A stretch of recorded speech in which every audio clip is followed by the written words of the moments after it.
Let me ask you something real quick. Have you ever watched someone walk straight into a situation and somehow not realize they were being set up the entire time?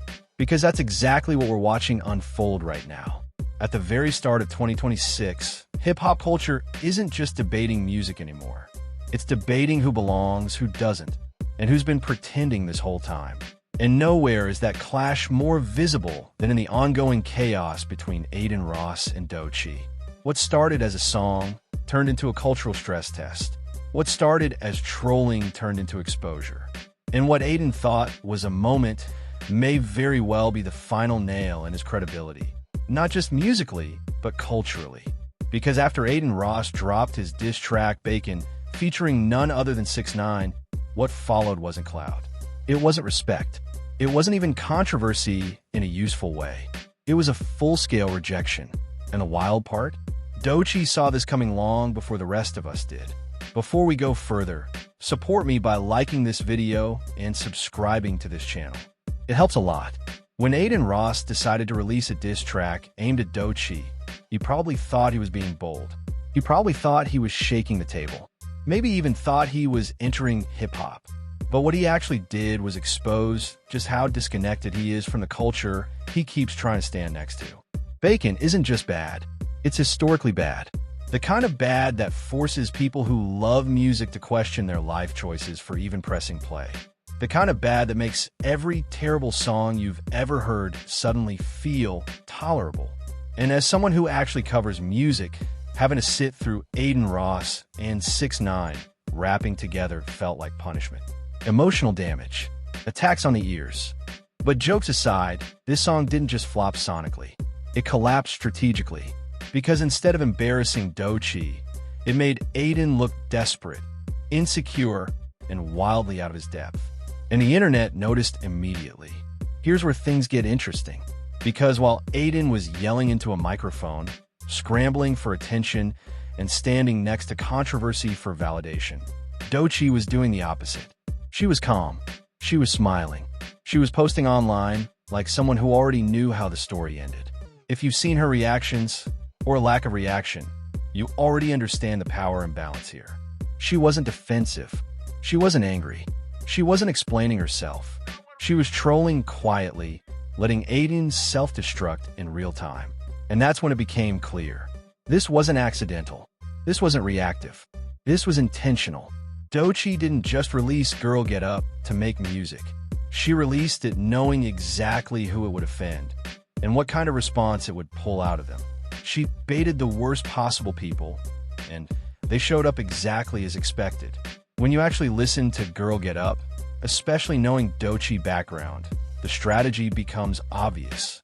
The delivery is sharp, the confidence is unshakable, and the message is layered. This wasn't about dissing a streamer. This was about challenging entitlement, about drawing a line between culture vultures and cultural contributors.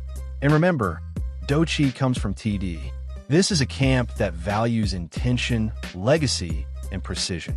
This is a camp that doesn't move randomly.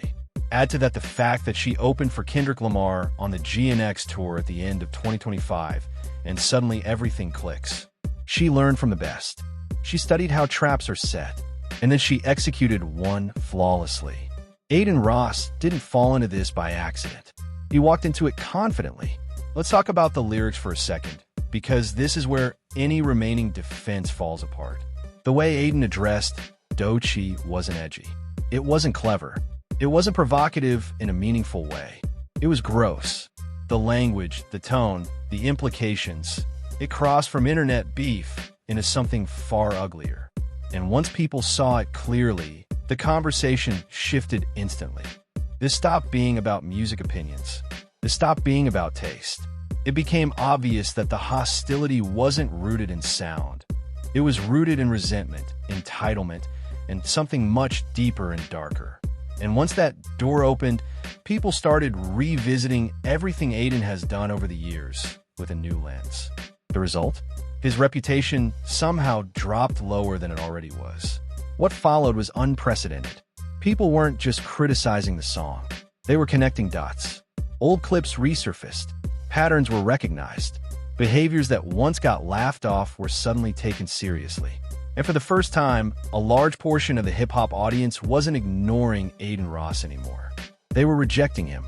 Even artists like Glasses Malone stepped in, calling out the behavior directly, harshly, yes, but also necessarily. Because at some point, the culture has to defend itself. And this moment created something that hadn't existed clearly before. A visible split between streamer clout chasers and actual hip-hop. Now here's where things get uncomfortable. Because Aiden Ross doesn't exist in a vacuum. A lot of people see him as Drake's guy. And fair or not, that association matters. Especially when conversations about hip-hop integrity are already heated. For years, behaviors like Aiden's were tolerated, laughed at, or ignored because of who stood next to him. But now, people are asking harder questions. Who made him feel comfortable acting like this? And suddenly, even longtime Drake supporters are forced to admit something uncomfortable. That certain cosigns have damaged the culture, not strengthened it. This isn't about one person anymore. This is about a system that rewarded the wrong energy. The most impressive part of all this? Doechii never raised her voice. She let the moment breathe. She let people reveal themselves. She let Aiden and everyone aligned with him do the work for her. That's the Kendrick Lamar playbook. You don't argue. You don't over-explain. You set the stage and wait. And the result? Aiden didn't just lose a beef. He exposed himself. Anyone who reacted alongside him got exposed too. 4 years now, the line between rappers and streamers has been blurring. Rappers chasing stream clout. Streamers pretending to hold cultural authority. But this moment feels different. This feels like a correction.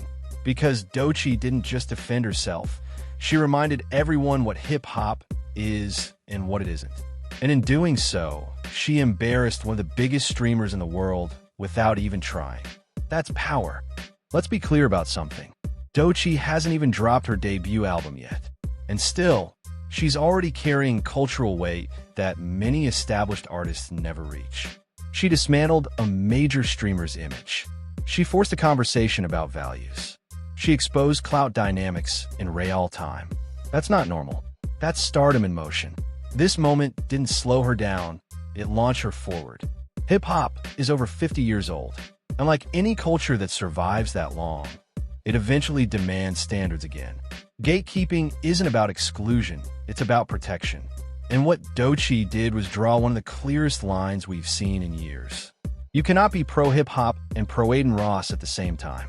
The mask is off. The choices are visible. And going forward, anyone who aligns themselves with that energy is telling us exactly who they are. In trying to destroy Doechii, Aiden Ross accidentally made her bigger. In trying to claim cultural relevance, he exposed his absence from it. And in trying to provoke, he confirmed everything people already suspected. So now I want to hear from you. What do you think about this entire situation? Did Doechii bait him perfectly? What does this mean for rappers versus streamers moving forward? If you made it this far, thank you. Your support genuinely means a lot to me. Remember to like this video and subscribe to this channel.